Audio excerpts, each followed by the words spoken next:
In this video, we will be looking at the use of the Formulation Designer in CAS Formulus.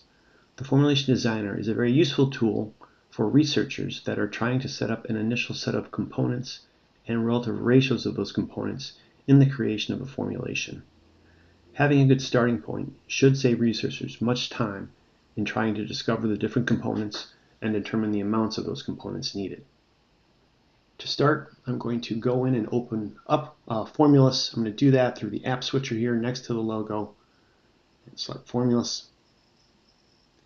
Here on the formulation page, you'll see right on the home page here, the Formulation Designer. So to use the designer, I have to give it at least some idea of the type of formulation I'm trying to create. In my instance, it's going to be a pharmaceutical agent, and I'm exploring drug delivery systems.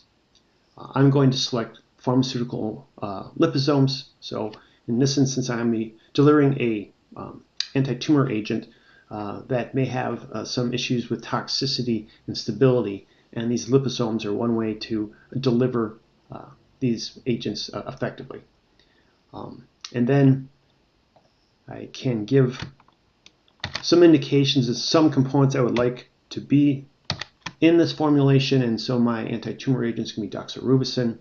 If there are other components I wanted to have in there, I could add those at this point. So now I have given it the initial setup conditions, and I'm going to create a template.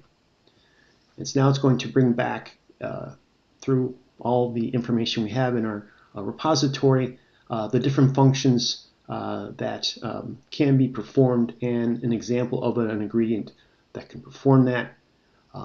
If this component is tracked by a regulatory list, it will tell you which ones, and will also give you some examples of other components that could perform that function if I do not like, in this case, oleic acid. Scrolling down, I can see all the different functions it is suggesting. And I do have the option, if there's a certain function that I maybe don't think that I need or what have you. And for this example, just to show you here, I can eliminate buffers. Just to say I decide I don't need a buffer. Getting to the bottom, I can also add functions that I don't see being performed. And my experience tells me that stabilizers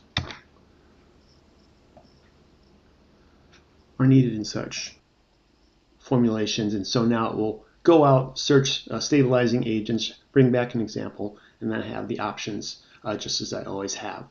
If I decide that I do not like a given agent, all I need to do is click on View More Alternatives, come in here, and I say, well, cholesterol is a good stabilizing agent. I'd rather have that in there, and you'll see now that it's bolded, and that indicates to you that you've just changed something. With all this in here, you also see on the far right-hand side, it's going to suggest approximately how much I'm going to need in a percentage. And once you've decided on a scale that you want to perform that, I can enter that information and hit go. And now you see it's going to convert to an actual amount of milligrams for me to add.